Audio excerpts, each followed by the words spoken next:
Hi, everyone. It's Tali from the AstroTwins, and I am here with Jessica Lanyadoo. Hi, Jessica. How are you? Hi. Yeah, good. How are you? Glasses on because in honor of you, because you always have the fiercest collection of glasses. I'm obsessed with those glasses. I'm obsessed with yours. What's going on with yours? I'm loving those. Thank you so much. They're from, I know this sounds terrible, but they're from Italy.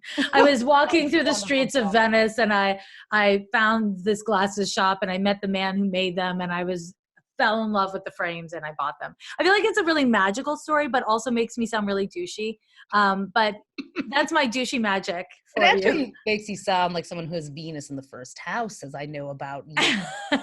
And also, so if you guys have never heard of Jessica, get with the program because she is incredible. She's the host of the weekly astrology and advice show, Ghost of a Podcast, and the author of Astrology for Real Relationships, Understanding You, Me, and How We All Get Along. And I know for you, you always say no topic is taboo or unworthy of kindness. So everything goes with you, and I love that. Absolutely. And your website, Love Lanyadoo, and you're on social media at Jessica Lanyadoo as well. So, I just want to take a minute also to gush about why I'm starstruck by you, me and Ophi are, because not only are you such an incredible astrologer, I met you at Norwalk Astrology Conference. I was just loving your talk that you did and just the way you present. Yes, but thank you. No, you've been mastering your craft since what, 1995, right? Yeah. I moved to San Francisco in 1994 to become a professional astrologer. And so I've just kind of like dedicated my life to like being in a private practice and coming to some form of mastery over astrology. So you're triple Capricorn, sun, moon, and rising. Anything else in Capricorn in your chart? No, thank God. That is enough. That is enough. Sun, moon, and rising. Check. Yeah. Check. As a Capricorn rising, Jupiter North Node myself, I feel that triple cap thing. And I think, one of the words that I always associate with you and you really exemplify is integrity. There's an integrity to the work that you do. You've got a great sense of humor and style, but you do not mess around. You're a medium, you're an animal communicator, you're a medical astrologer, medical intuitive. I mean, I'm sure you have a longer list of credentials with that triple cap that I, that I haven't even listed. But, your new book, Astrology for Real Relationships, is so thorough. And that's the thing, that I really love about your work. You don't leave a stone unturned, do you? Thank you very much. I try really hard, but this is the problem with astrology. It's a delicious problem.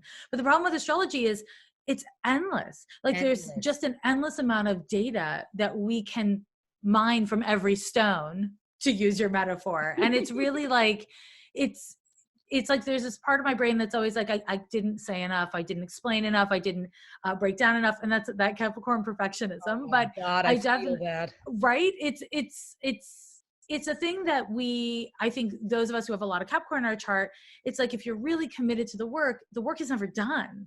And I think with astrology, the same thing is true. You can study astrology your whole life and still be a beginner.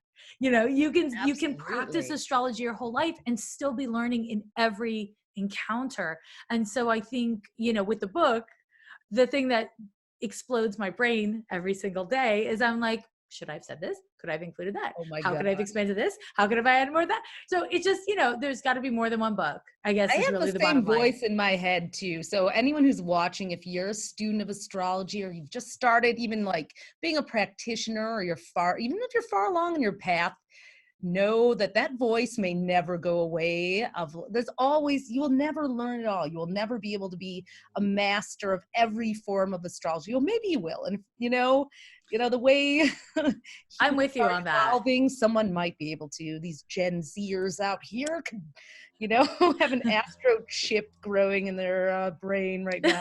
An astro chip. I really like that. I feel like when you go to the like astrology conferences, as I've done for the past 15 years, it's like you really encounter different forms of experts. And with astrology, what people don't know unless they're like in the world of astrology, so you can be a scholar, you can be a writer, you can be a consulting astrologer. A lot of astrologers don't meet with clients. That's not their primary mode. There's like a lot of different ways to practice. There's a lot of branches. And so I kind of think it's impossible to be a master of all forms of astrology, because how could you have thorough enough interest in all the things, because there's so many things with astrology to be interested in. And, that said, you meet the greats who've been practicing for, 50 years or more, and maybe they're the exception to that, but yeah. There are some, I mean, I am so always, it's like there's so many articles out there now, and I know you've been in some of them too, about millennials and astrology. And we're going to dive into talking about relationships in 2020 in a minute, because I got a lot of questions for you. But we have to take a moment and talk about this, because there's this whole media buzz, like, I mean, it's true. I think astrology is having a moment, but maybe it's having a more public moment. I'd love to hear what you think about that, because yes. Yeah, I agree with that. We've been into this. We've been obsessed with this, and people have been. It's just now we have social media, and you can wear it like a badge of pride. I mean, do you think it's more prevalent now than usual, or is it just? I think it's more. I mean, yes and no. I think what you're saying is absolutely true. That it's like, I mean, how do you explain the 1970s? If you don't think that astrology was everywhere for, generations. And then at the same time, what's really different now, and this is like not talked about enough, or maybe, I don't know, maybe it is. I don't think it is that now we have technology to do the math. And the math was a barrier of entry for us, right? Because for us, we had to learn, because you and I are around the same age, we had to learn by hand, because there wasn't a computer to do it for you, unless, I mean, I don't know, maybe some people had computers back in the day, but it was not most people. I had a neighbor in the early 80s, Donna Pickin, who actually, she played the organ in the church choir. She was a Libra, and she did my chart on like a green monitored computer, I think it was. Amazing. I mean, I don't know if it was early solar fire software or what. I think I was playing Oregon Trail on there before, and then all of a sudden it became an astrology computer. That's amazing. But yeah, I mean, I have my son in the 11th house, so I like to, doing it by hand is agony for me. Technology is my friend, you know? Yes, I'm 100% with you. I hated doing the math, but I will say that now that no one has to do the math, and now that no one has to actually memorize or learn anything but the fun parts, it is more accessible. And I think that this is something that is tricky, because there's a lot of memorization and learning that needs to go into astrology before you get to the fun parts. It's actually really boring to learn astrology at first. And now, I think tens of thousands of people have access to the fun parts and never really mess with the boring parts. And I think that has changed how many people have a functional knowledge of astrology. And that doesn't mean that they could comprehensively read a birth chart. But they could comprehensively read parts of birth charts, which is new and different. And we can thank technology for that. And I think we can also thank, this kind of idea of like millennials this and millennials that. I mean, millennials are grown-ass adults, right? I mean, millennials are adults in their 30s, a lot of them in their later 30s now. And so really what they're talking about is the demographic of people in every generation that spend the most money and are the greatest consumers of content across the board. Like, that's who gets the focus, because when you're in your 30s, early 30s, you're like at those crossroad moments of like, am I going to get married? Am I going to settle down? Am I going to buy a house? Am I going to be single for the rest of my life? What am I, you're in this decision overload, because there's that pressure to be an adult for the first time. And that is like, you're like ripe for marketing. So, but I do think, that is such a great point you make. And anyone out there who's kind of, been astrologized, which is great. Did you just come up with astrologized? Sorry, I wish I was wearing a top hat, because I would take my hat off to you. Astrologized. There's more where that came from. It's like, Sagittarians just crank those out. Yes. Yeah,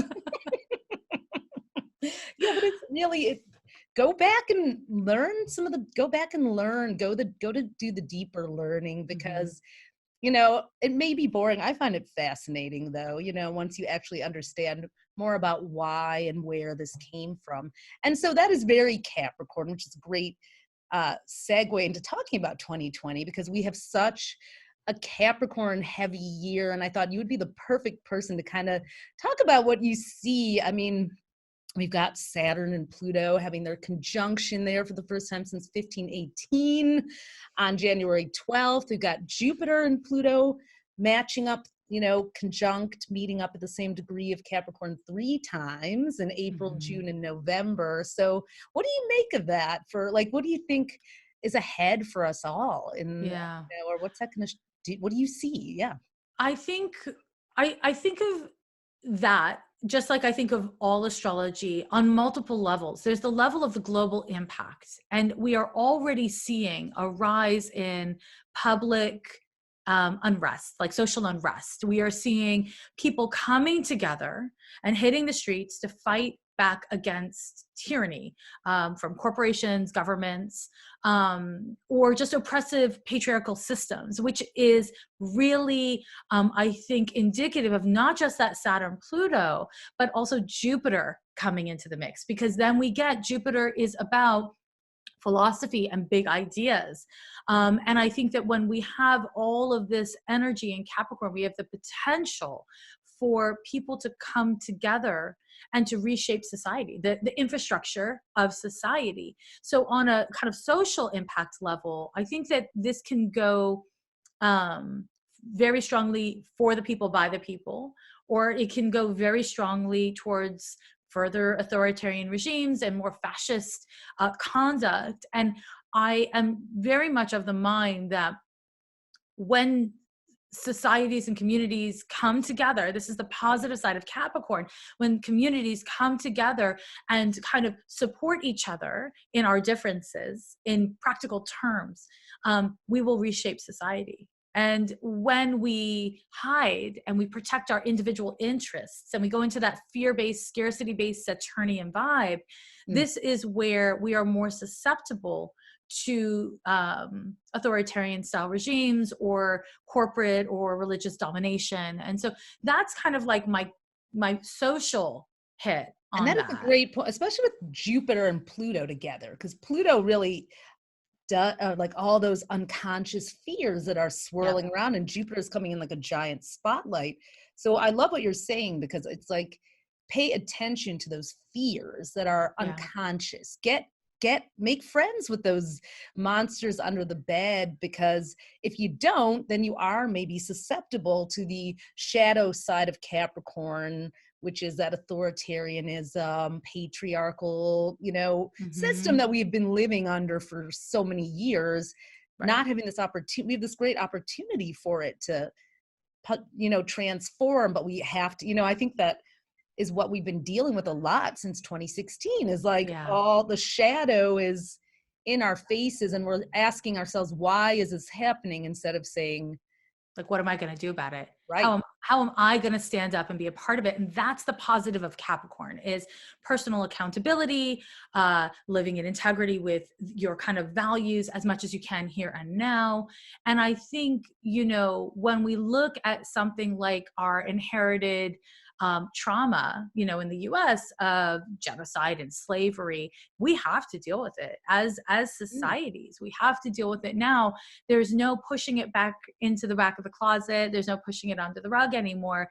It's up, and we must not just look at this from a systemic place, but then we get into the personal, like, how can I tolerate my complacency in things that are unjust? How can I not just tolerate it, but tolerate it enough to figure out how I need to change, how I need to be critical of my engagement in my life or in the world, so that I can make different choices? Because the thing that people misunderstand about Capricorn, certainly Capricorn, Saturn and Capricorn, is it's a time for conservatism. It's a time for going small, or like being self-protective. But that's actually not what Saturn wants.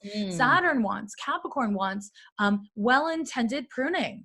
It wants us to edit. It wants us to have already written a book and then go in and make the book tighter, cut the book into smaller pieces. It wants us to take personal responsibility so that we can have a more intentionally curated life, and not curated in that Venusian sense, but in the Saturnian sense of like, this is my reality. How am I going to take responsibility for what I've inherited? Because Saturn is related to the inherited and Capricorn is Right. related to the inherited, but also, you know, what I'm doing with my power, what I'm doing with my privilege, what I'm doing with my time and my money and my efforts. And with Jupiter coming, I think, you know, again, on the social, we'll hit the personal in a minute. Yeah. But on the social, the downside of Jupiter in Capricorn with all this other stuff is that we may see a rise in the religious right across the world. We may see this call out culture really becoming destructive as people just bark from their soapboxes at each other. And that's always the downside of Jupiter. And the blamingness of the Capricorn energy is something we need to be careful of. Calling each other in, or letting, you know, or just kind of like focusing on your own homework. Those are really good strategies. Self-righteous in that, you know, I am better than you. Yep. Yeah. Or like not being able to tolerate other people's learning curve, because we all have a learning curve and we all have our own kind of way of responding to fear. And all that Capricorn is fear, it's scarcity, it's depression. We all have our own way of when we feel a certain kind of fear or scarcity, some people just shut down and disassociate. Some people get blaming. Some people get depressed, you know, and it takes time, effort, and support to come out. And it's not everybody's job to take care of everyone who's like shut down in the face of difficulty, but we are in this together. And so I think call out culture, there's like a phase of development where I think it's okay and it's healthy and it's useful societally. And then there's a way that it really is really deeply problematic and it inhibits growth, as you know, we will see evidenced by the kind of punishment and blame of Saturn Pluto. Saturn Pluto loves to punish and blame. I see a couple, like we were talking about Greta Thunberg being maybe a triple or double Capricorn too, right? And she's kind of an example of call out culture being used to empower a movement. Yes. And then I don't know, I have my mixed feelings about the okay boomer thing that everybody, you know, it's like, okay, it's funny, you know, things like that. It's like, okay, we can just take each other down with one little comment now. And as a Sag, that used to be a favorite sport of mine in an unevolved era of my life. But you know, it's like, it's funny. And then you just start to see how it just gets you nowhere. And I think, so do you feel like 2020 is kind of an opportunity, like you know, the window is here now. We got to do, you know, work on this, right? Absolutely. The window, because of climate change, because of the increasingly global nature of our world, because of so many things, including kind of the peripheral, the like capitalism has really spread. And I'm not, you know, here to say pro or anti-capitalist, but I am here to say that when corporations have more rights than people in society, communities, we have a misuse of Capricorn energy. We have a misunderstanding of Capricorn energy. And so when we have all of this energy in Cap, we will either understand that personhood is personhood, or we will have bigger problems. And the problem with capitalism is it's not a good bedfellow with global warming. It isn't. It isn't. And so all this Capricorn energy, let's not forget that Capricorn is earth energy. It is the earth. It is cutting back. It is conservative. And so we talk about Capricorn as conservative, like Lindsey Graham, or like an actual like political conservative, but it's actually, as Greta is a great example of, it's conservatism in being a conservationist. It's using resources intentionally. That is my vibe with Capricorn. As a sun, moon, and rising in Capricorn, I am nobody's idea of a conservative. Nobody's idea of a conservative, but I am very much a Capricorns are not. I mean, you've got David Bowie, for God's sake. Exactly. I can live. Yeah. It's being a conservationist. It's using words, resources, energies with intention and not wasting or squandering what you have. That's the true nature of conservatism at its like healthiest and in its integrity. And it gets warped by ideologies, right? And this is where Yeah. And Mhm. this is where we have to be careful with call out culture. And it's not new. It's just different now that we have the internet.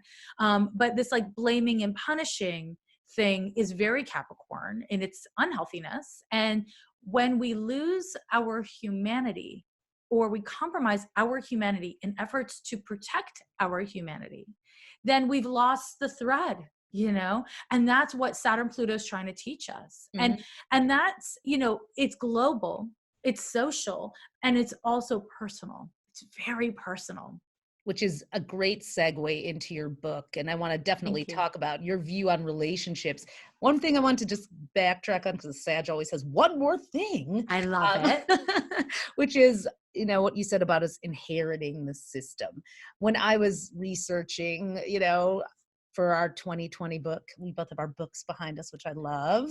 There's her beautiful one right there. Um, you know, there was a major shift in the transatlantic slave trade in 1518, the last time that Saturn and Pluto were together in Capricorn. That was when a king in Spain actually legalized the Middle Passage. So the system of slavery that still has created the culture of white supremacy that we live in globally now was actually, you know, kind of really had a major sad. I mean, it's major Yeah. expansion back in, you know, the last time Saturn and Pluto were together in Capricorn. So we're kind of really, Yeah. that cycle is in our face now, and maybe Yeah. It was like ratified into law. Mhm. That's the thing that's so Capricorn, right? It's like Right, it became things, legal to yeah. right. And this is where we have to be careful as a society, is that something being legal doesn't mean it's ethical. Right. Something does being legal doesn't mean it's right. Resistance and resistance to tyranny and oppression and misogyny and racism and homophobia is illegal a lot of times. And those, you know, resisting those things is in integrity. And this is where the Saturnian crisis occurs, right? Of, will I do what's expected of me? Will I please the most conventional people with power that I know, or will I live in integrity with myself? Because here's the true talk. There's no shortcut to your soul. There is no Wow. shortcut to living in integrity with your soul. And there's no way of evading consequences. You might not deal with the consequences until X amount of time, but there's no evading those consequences.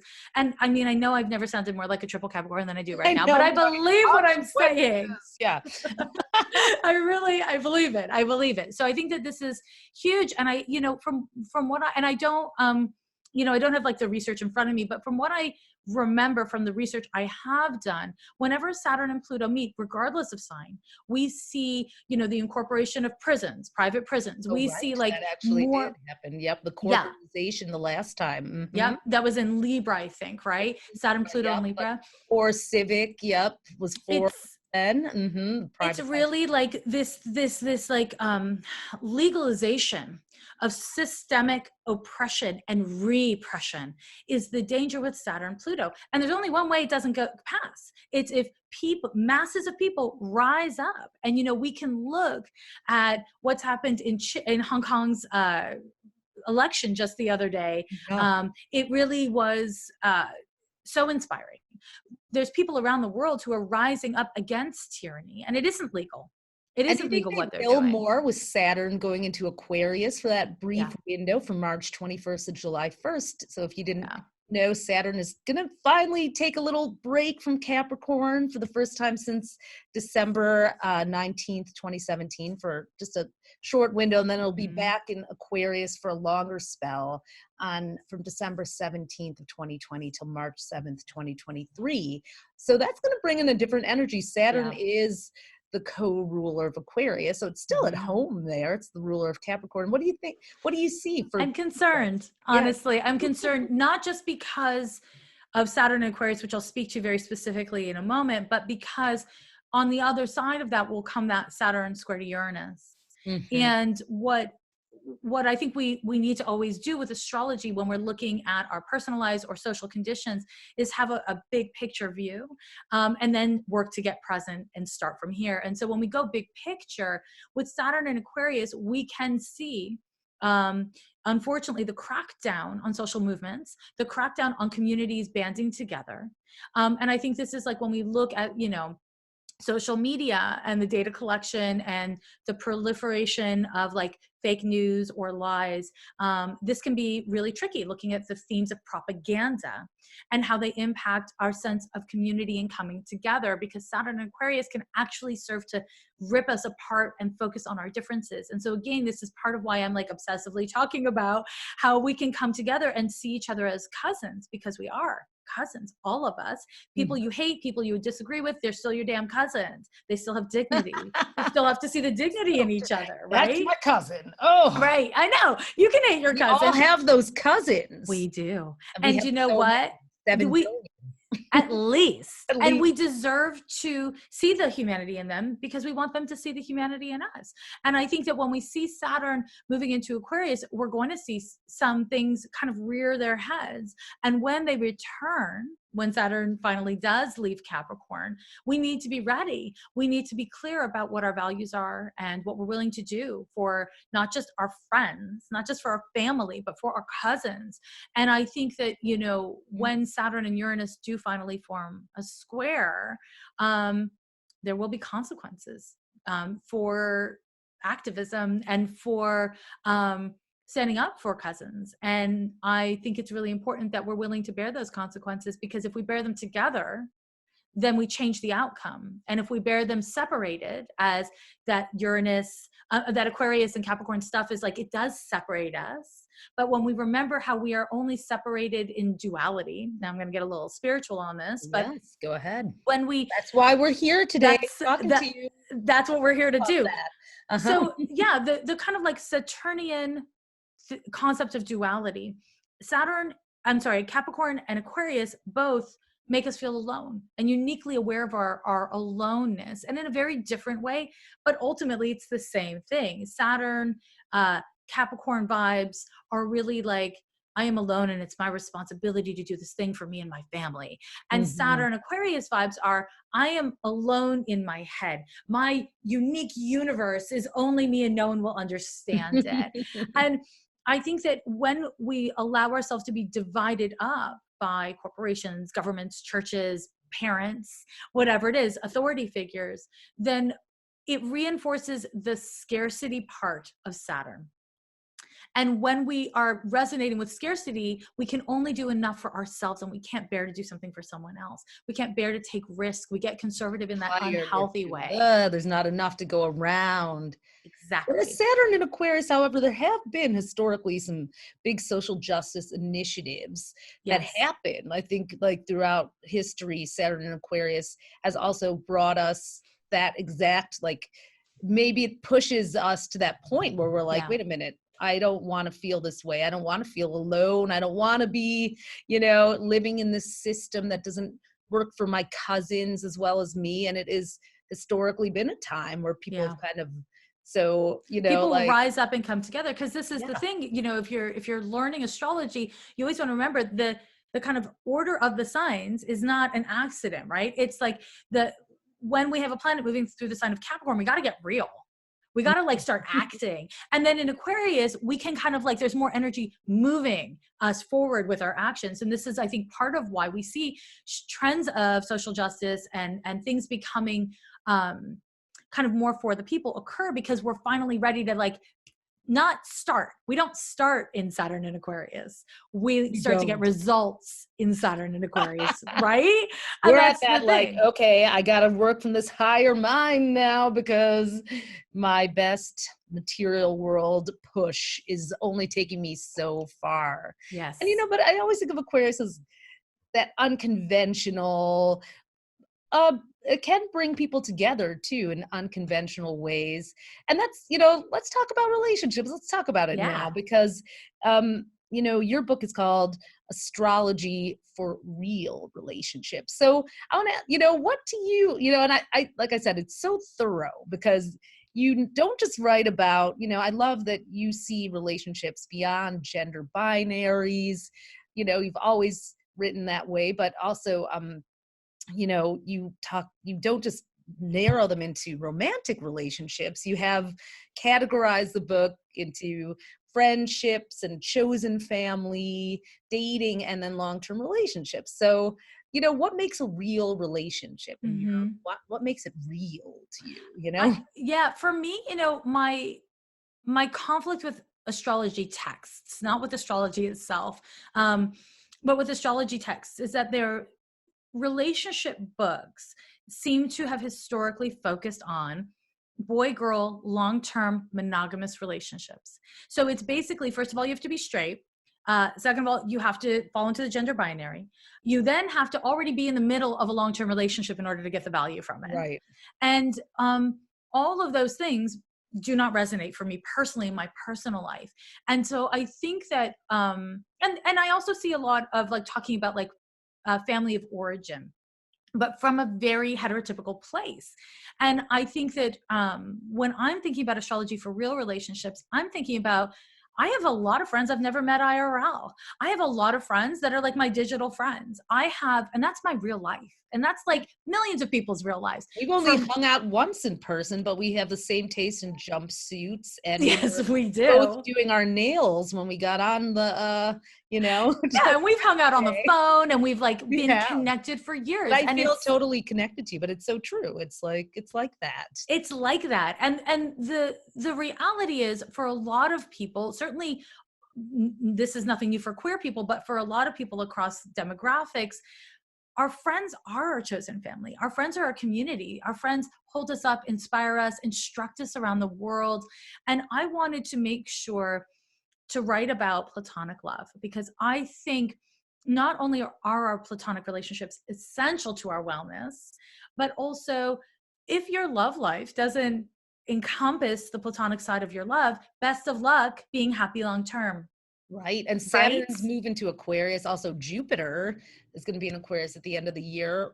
I feel like we're moving towards that restructure. I mean, like, it doesn't make Yeah. sense. Like, a lot of people are single now voluntarily as well, and just, or don't want to fit into that. And like, how do Yes. you create that, satisfy that need for community that's going to get ramped up even more with Aquarius energy coming? Absolutely. And let's not, forget that divorce when I was growing up was like very hard. It was very different. It was not socially accepted in the same way that it is now.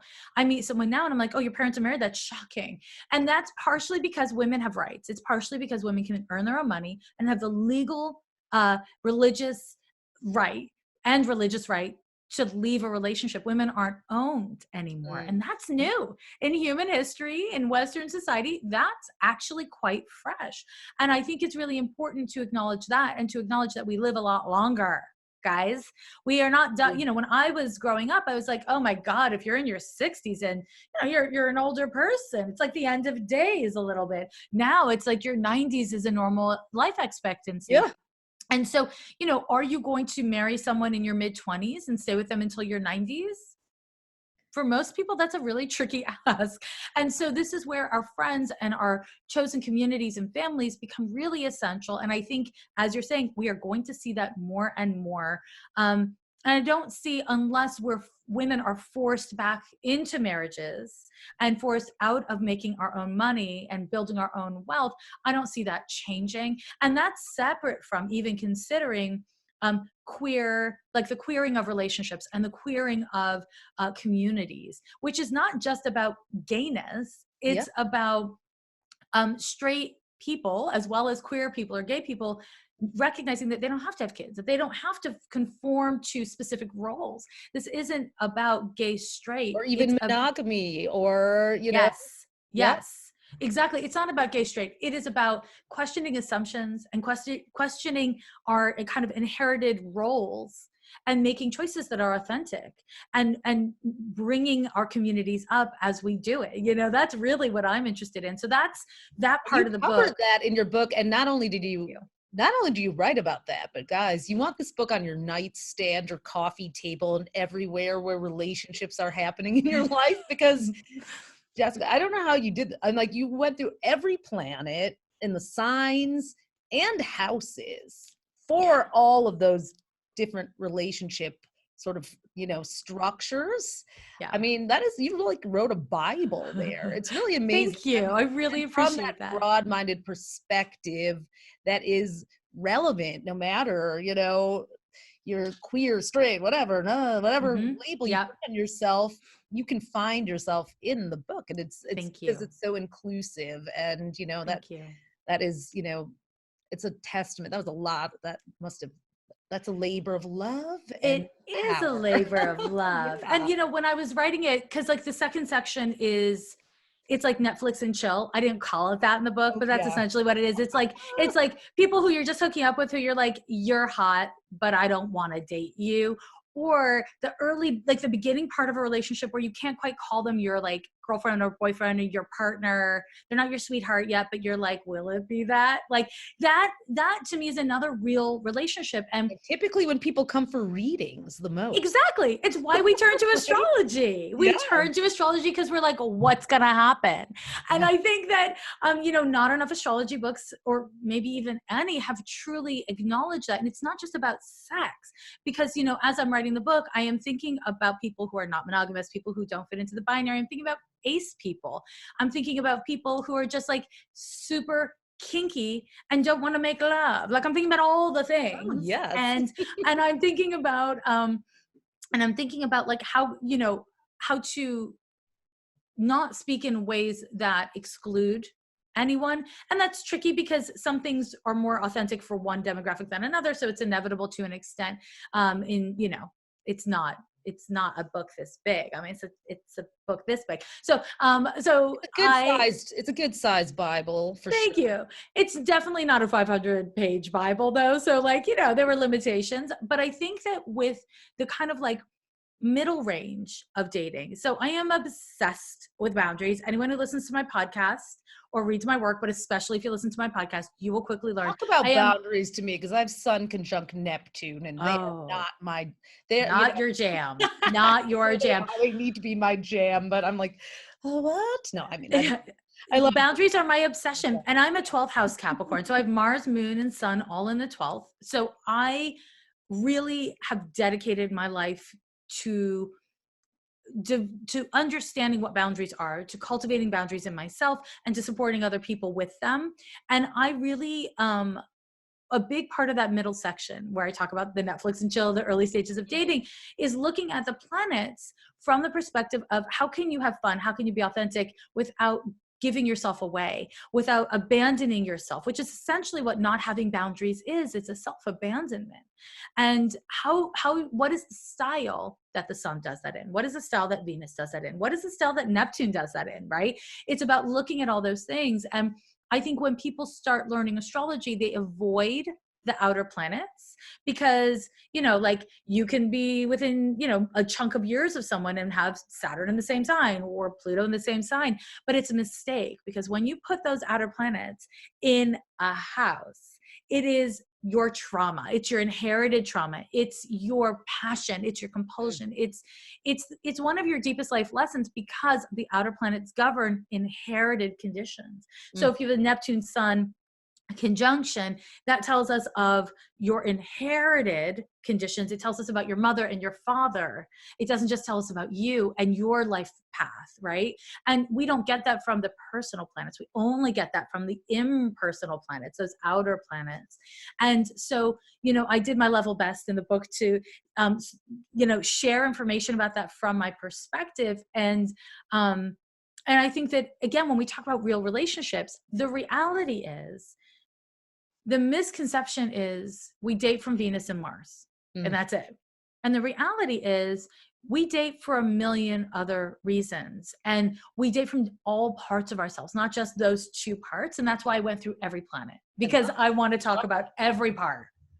Yeah. Yeah. And it's so true. I mean, it really is so powerful that you did that. I just think that we don't think also how we bring our inherited trauma into relationships. But eventually, you know, the modern, you know, even to this day, it's like relationships are still sort of presented as put your best foot forward and hide the rest. And you know, that Netflix and chill phase is when we have the most anxiety, I think, because we know that if it does move to the long-term relationship, all our outer planet bullshit is going to come out.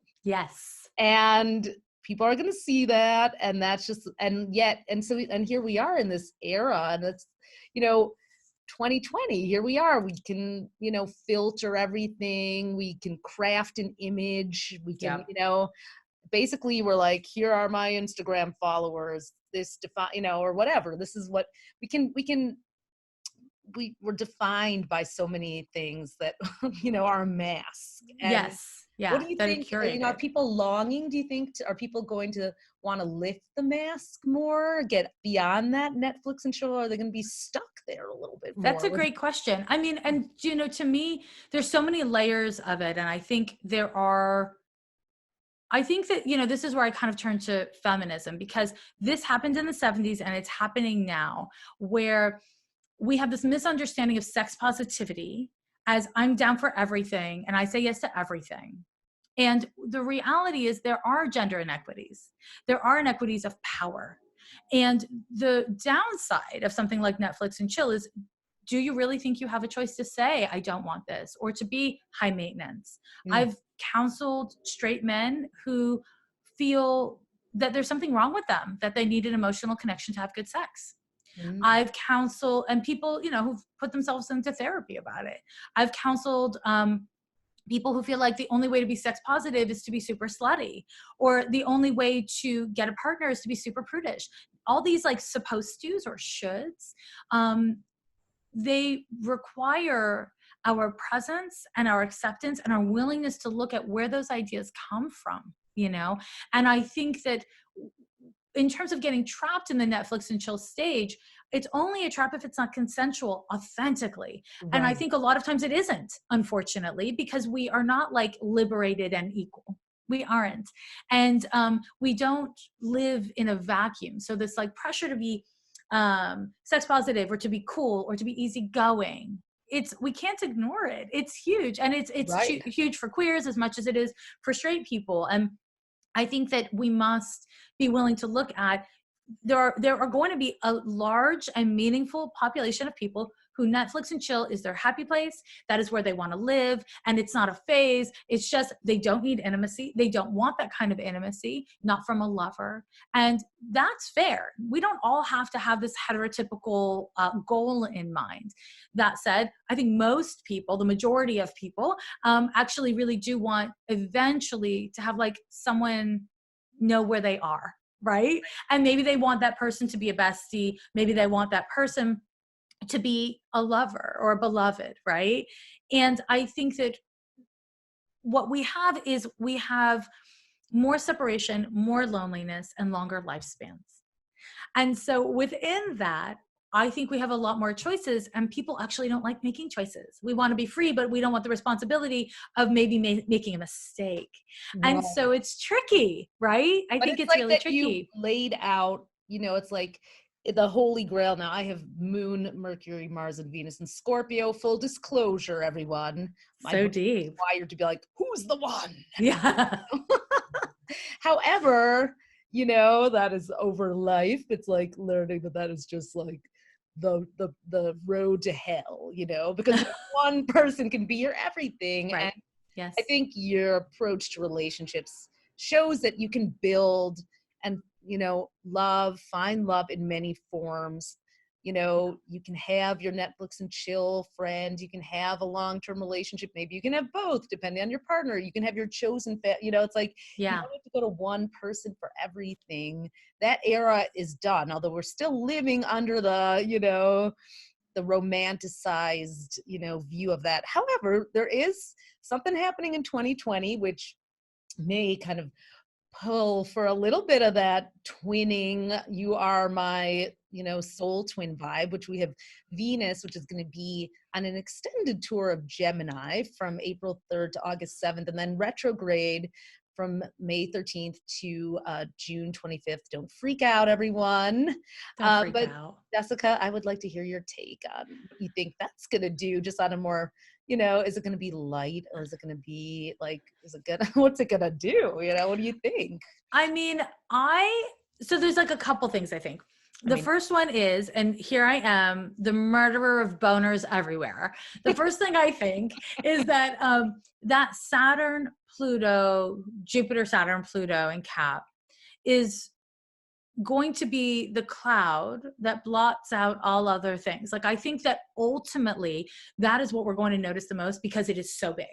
And so, my first and most honest response is, when people talk about like the Venus retrograde or the Mars and whatever, Yeah. I'm Air. like, best of luck for us to really be focused on that. I hope that that's our biggest problem. Like, I really do, because that means that things aren't terrible. So that's my honest first answer. Now, my less catastrophic answer is, I think that Venus retrograde is an opportunity, and it's an opportunity to really retrogrades are always review, reflect, reassess. It's the law of re's. And so this Venus retrograde is an opportunity to really review what you value, who you care about, and why. So I don't exactly see it as much as twinning as the beautiful thing of Gemini energy is it's interested, it's inquisitive, it's open, and it's willing to explore and have experiences in its exploration. And I fucking love that, if I may speak a little French. But yeah, I think that Venus in Gemini can be a transit that allows us to kind of let go of our attachment and our hold and open up and explore and be interested in each other and be interested in why we're invested, what we're invested in, and how we're relating to others. And I think the potential, and this is something you kind of touched on when we were chatting before, the potential of this being really interesting in how the conversation around gender and embodying gender outside of binary. I think this can be a time where this absolutely becomes a bigger conversation, both internally, personally, but also societally, especially because, and forgive me because I don't remember, will Venus form a square to Neptune a couple times in that mix? Oh, I think it does. Yeah. I feel like it has to. It has to at some point in there. I'm not sure if it's during the retrograde, but it must. Yeah. I feel like that is worth bookmarking, because that expands the theme of looking outside of binary, right?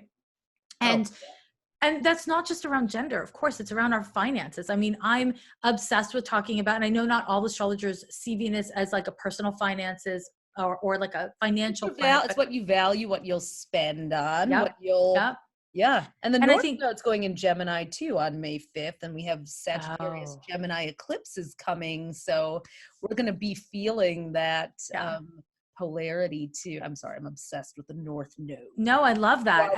And I think that we will see like less around relationships, but more around finances. I think we'll see major shifts in the economic system.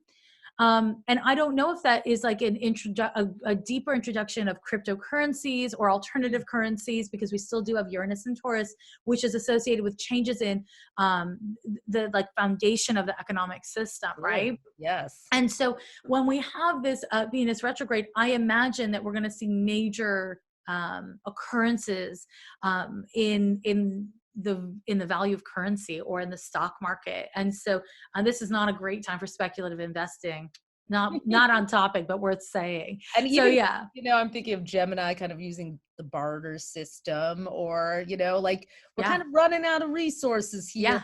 Well, we have plenty of them, but they're just sort of all clustered and like. Also, Gemini is a trickster. Gemini is like, with all this Gemini stuff, it's like, are you going to be, buying snake oil, or are you going to be buying something real? It's a great salesman. Gemini is a great salesman. And with all this Capricorn stuff, because we can never look at any of these things isolated, because they're all happening in concert with each other. When we look at all this Capricorn stuff, there is a risk.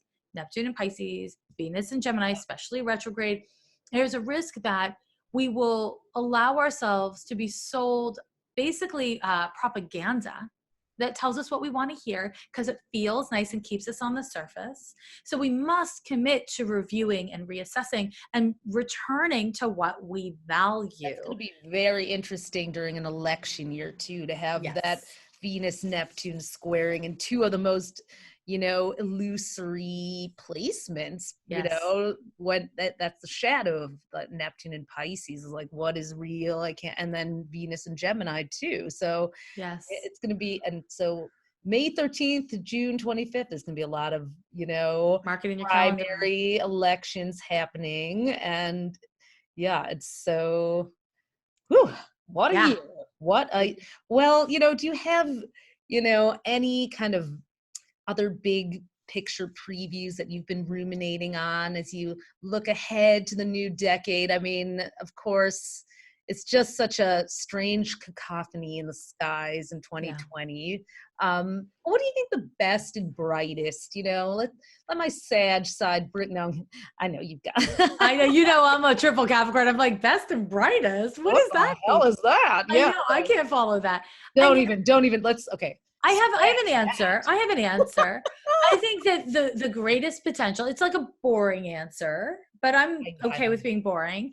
I think the best and the brightest of what we have coming in 2020 is a greater sense of connection and community and interconnectedness. I Yeah. think that there's a potential for us to really return to what's important and what actually matters. I think that's the positive potential of this time. I am not hopeful as a person in general, to be fair, and also certainly not about the astrology, but I'm deeply determined. And I see every problem, I earnestly see problems as an opportunity to locate myself and to find, how can I act in integrity here? What is integrity in this context? What is realistic for me to do? Not idealistic, but realistic for me to do from the situation I'm in, the person I am, the resources I have, the limitations I have, and then what the calling is. And I think that this energy is going to be supportive in us doing that if we orient our thinking in that way. And this is where astrology and astrologers step in, because we have access to seeing these trends, not just from a historical standpoint, although astrology and history are really tight, right? What we have the access to do is to look at the spiritual underpinnings, the spiritual calling, and to use that as greater motivation for making somewhat difficult choices personally and socially and politically. And I think as we do that, all we do is bolster our own souls. All we do is bolster our own humanity. And then that has like this ripple effect, and this ripple effect does impact people that we can't understand the language they're speaking and we don't know what their situation is.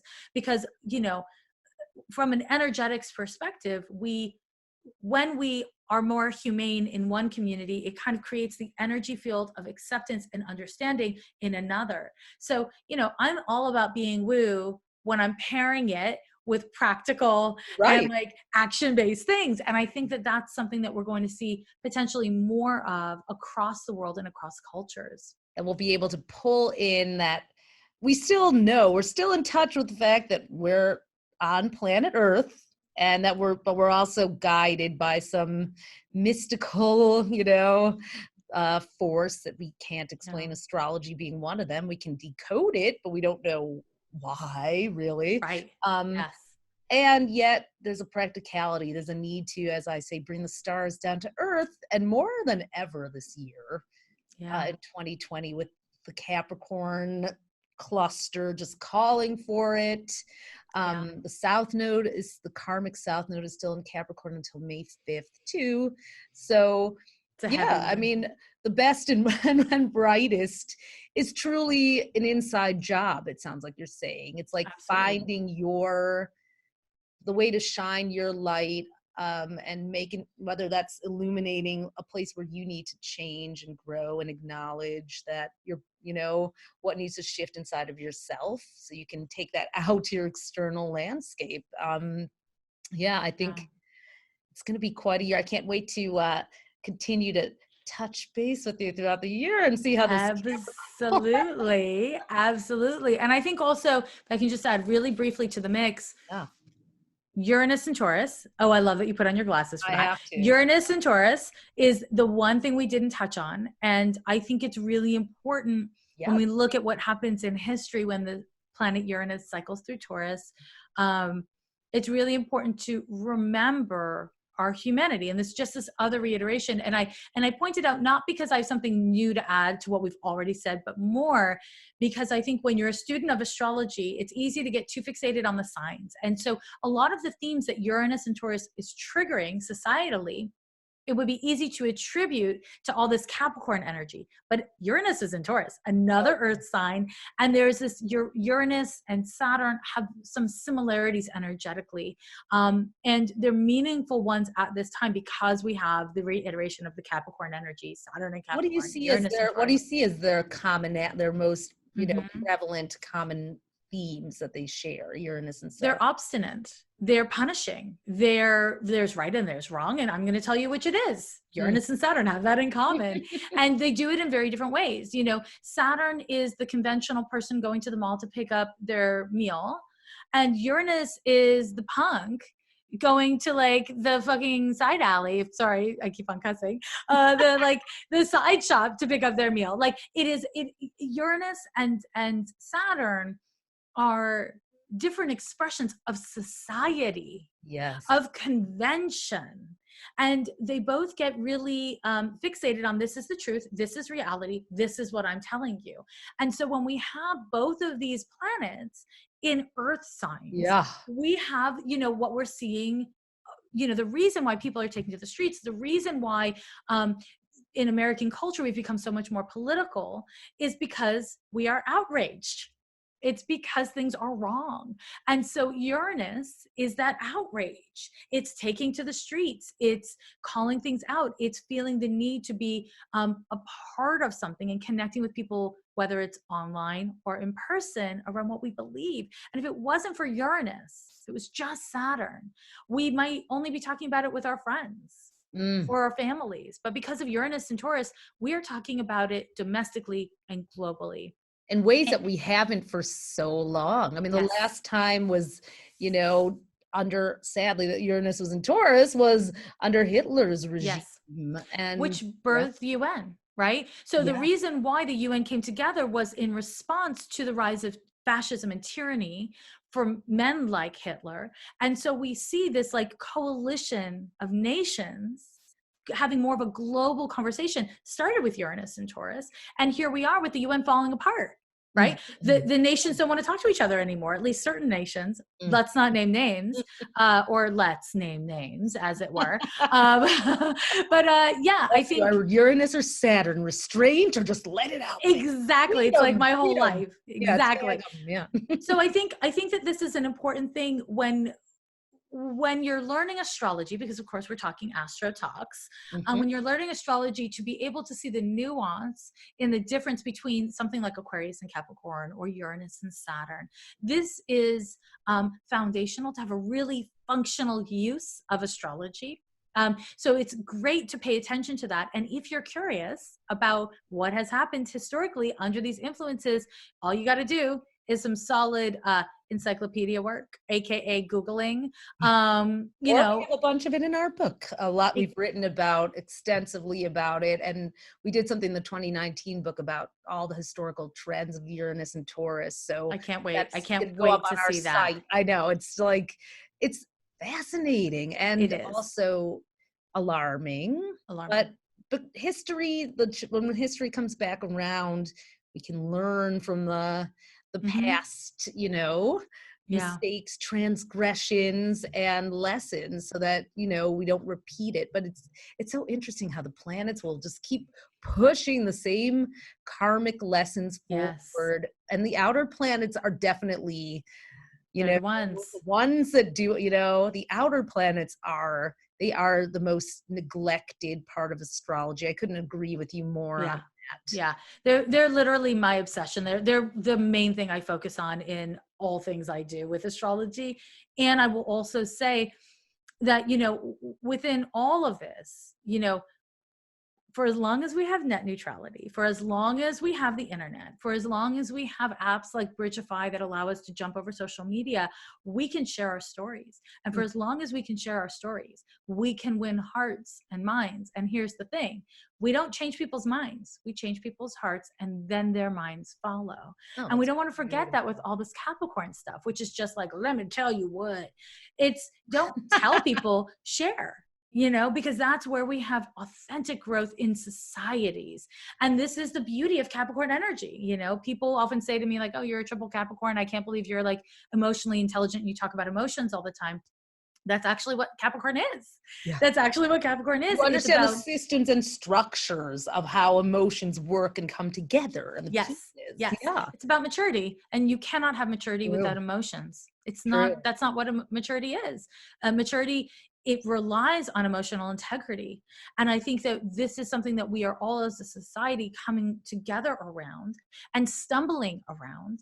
And if we can continue to not shame or punish each other as some of us stumble, then I think we'll make real progress. And we are already making progress. As much as we have a lot of terrible things happening, more than not, I think what we have is terrible things happening and us seeing them and having to cope with them. And that is good.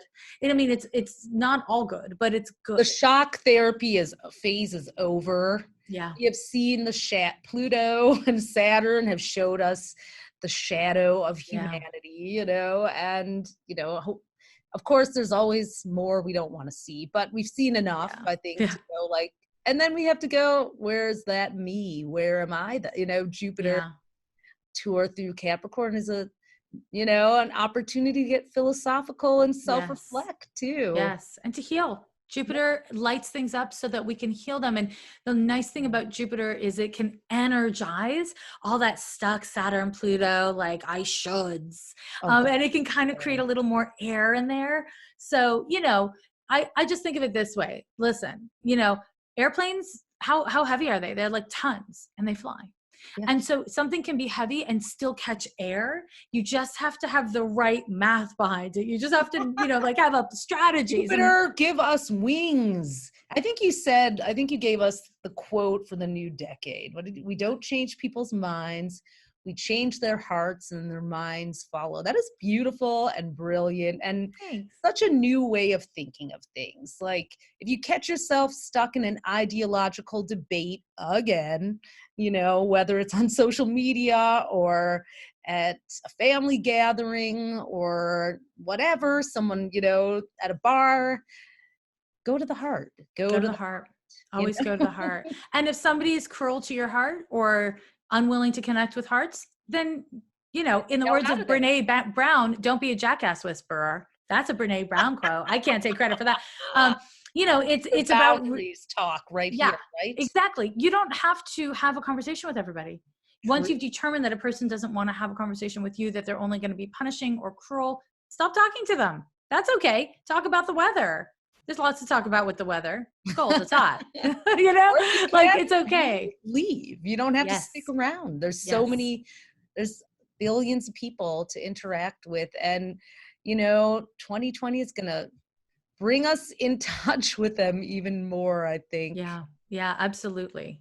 Well, what can people look forward to? Where can they find your book? Where can they find more about you? And really, thank you so much for coming on and sharing your wisdom. I feel like I could talk to you for I know. I'm like, can't we talk for another 2 hours?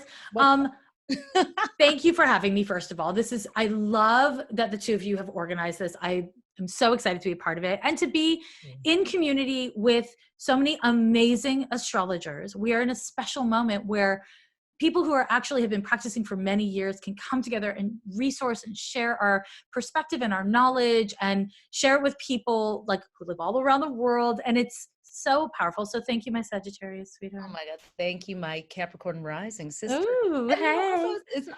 How lucky are we? And that's why, I'm so grateful that we get to put this summit together that this is actually a time where people, I think some journalists might be a little bit surprised by it, but astrologers are the respected advisors of the new decade because we're tapped in down here and up there in ways that people are starting to realize, there's some unique code. We don't quite know why, but we know there's a unique code and people want answers beyond what's, on this plane. And you're so good at tying together what's happening on planet Earth with Pluto and Saturn, Uranus and beyond, I love how you weave it all together. So let everyone know where they can find your book. Give us a call out. So you can buy my book, Astrology for Real Relationships, Understanding You, Me, and How We All Get Along.